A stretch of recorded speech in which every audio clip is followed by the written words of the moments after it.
Something I've been thinking about, and it's weird to me how these things are attached, put together.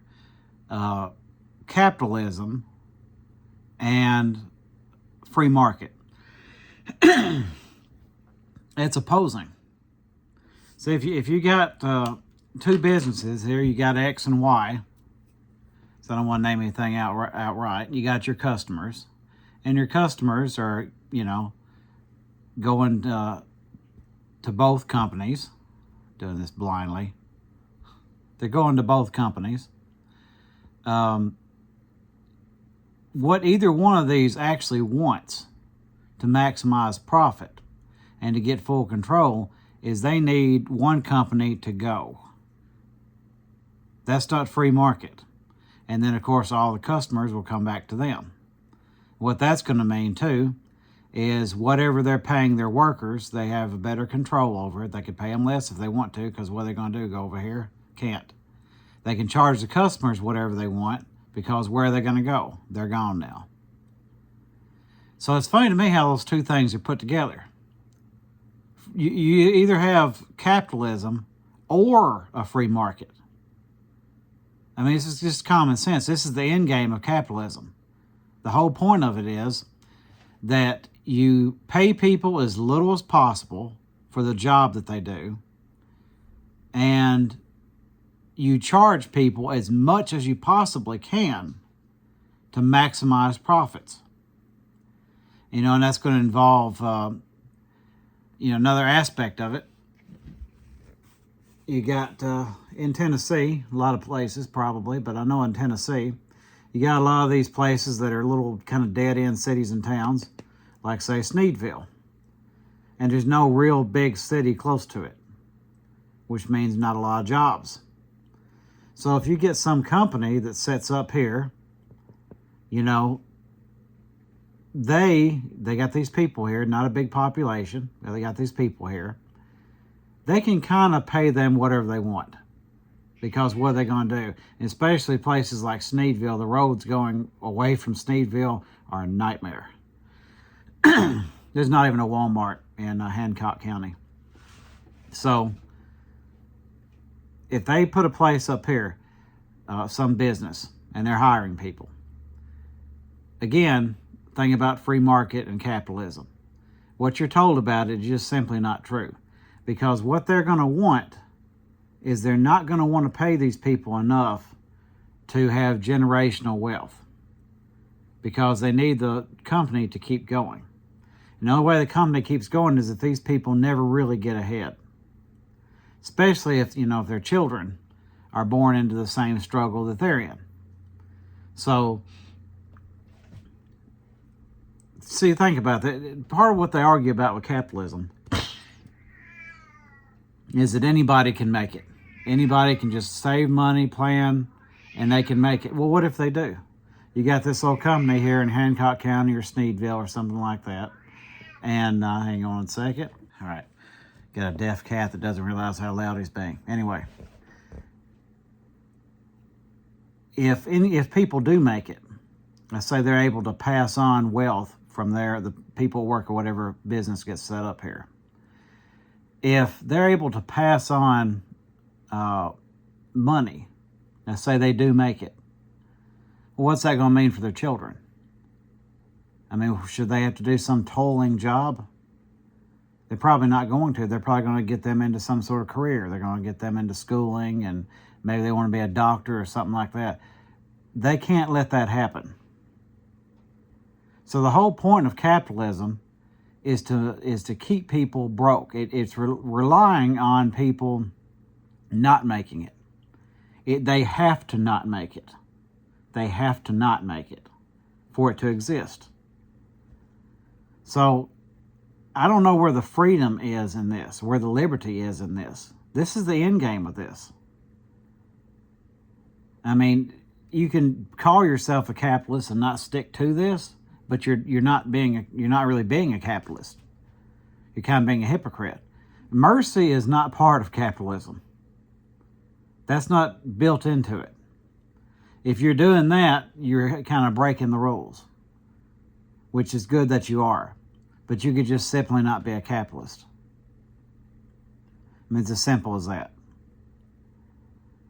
So again, and that's what happens, by the way, in Tennessee. You got a lot of these little places like this. You'll have these factories, sometimes from outside the country. They'll come in and get in a place like this all by itself. And they can just kind of run the game. They run the table. And you'll have people, might as well call them carpetbaggers. They'll be the district managers and stuff like that. And they'll buy up a bunch of the houses and stuff from there because they can afford it, and the natives there cannot. And then they just rent them out. And you always want to rent, because if you sell the house, there's a possibility that your workers might actually pay it off and then not have a payment. And again, that's part of another aspect of capitalism and control, is to make people rent forever.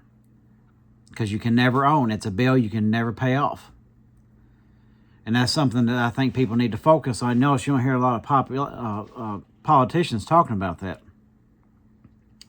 They'll talk about all other nonsense that doesn't, even raising wages. I mean, it'll help, obviously. I'm not against wages going up. But ultimately, costs have got to go down. I mean, to that, I'll point out, I have some relatives. This is not an uncommon thing, too, down in this region. We have people who, if you're from outside of here, you'll swear they're poor, and I guess in many ways they are. But they've been on the same piece of land forever. You know, and multi-generational. They've never paid a house payment. They've never had to move. That's huge. That's huge. The lowest I've ever paid for rent in my life is, I think, $350 a month. That's been many years ago.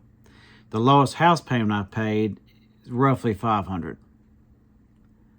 So even if you go that little amount, that per month for life. I mean, think about it. And I think the most house payment I've ever paid is $870, something like that. A lot of people pay a lot more. And renting is usually a lot more. So just imagine, whatever your house payment is, that you've never had to pay it. And that's kind of what they're trying to stop. They don't want people to ever have that situation, because you got more control. So this is something to think about when people say the words free market capitalism. It's not. Capitalism's not free market. Capitalism, monopoly would be more accurate for capitalism. Because as I said, the goal for capitalism, several things. If you're the actual capitalist, you're the one with the capital. You want to employ as few people as possible, pay them as little as possible, work them as much as possible, charge as much as possible from your customers, and you need your employees to be clamoring for every penny. So if you call for overtime, they got to do it. And you got to make sure that they never get any money back. They never have any saved. If they save, they're liable to buy a house somewhere. You need them renting. Renting costs more, and it never ends. And a lot of times these, a lot of factories too like to give discounts on this and that new car, this and that new cell phone. Again, getting you hooked into things that can never be paid off. I actually worked in one factory where the plant manager had, at least, if I remember correctly, 8 rental houses. Guess who rented his houses? I bet you can't guess where they worked. As a matter of fact, I trained one woman who trained her in the position I had. And then I found out she was renting a house from him. And not too long after I found that out, I got fired. I was a temp. They kept me on 18 months and then fired me over the Christmas vacation. Nice guy. Another one of these car factories that probably makes car parts for these modern, efficient, wonderful vehicles. But anyway, that's just something I was kind of thinking about today. I think more people need to think about it, because I haven't heard, I keep hearing that put together, and it's like the whole point of capitalism is to make sure there's not a free market. That's how you make the most capital. You know, if I'm running a business, I have to want every other business that is competition to die. I have to want them to fall apart. That's how I make the most capital. Now, I wouldn't be that way, but again, I'm not really a capitalist. So you might want to kind of point that out when you hear somebody ranting and raving about how great capitalism is. You got to ask them that, and of course point out these other details. How capitalism, the lifeblood of it, is suffering. Because if there isn't suffering, I mean, ask yourself, there's just this little burger debate thing that McDonald's guy ate his burger kind of strange, took a little nibble off of it, which is more, he ate more of the burger than I would eat of a McDonald's burger. But anyway, and you got the Burger King guy sort of clapping back, as it were. Let me tell you something. If people weren't poor, both those companies would be gone. There's not a single human being that would work in either one of those companies if there wasn't poverty. They don't work there because they want to work there. They work there because they're broke and everything costs something. And they don't make any money when they do work. And that's the only way they might possibly, if they're lucky, get some sort of benefits that don't really do anything. It's kind of funny, these two are debating each other. You know, both your companies shouldn't exist. Seriously. The fuel of your companies is people being broke. That's it. I mean, wouldn't it be great to go to a restaurant that was somebody's dream to run a restaurant, and they finally saved up money and they did it? They like cooking for people. There's a lot of those around. That's the ones you should be going to. If you're going to these other places, what is wrong with you? I consider it to be practically traitorous at this point. But seriously, I mean, think about it. When you're driving down the street in town, look around at these places. How many people want to work there? And I'm not saying everybody's got to be rich. Just if people weren't poor, I mean desperate for every penny they can get, how many of these places would still exist and still function?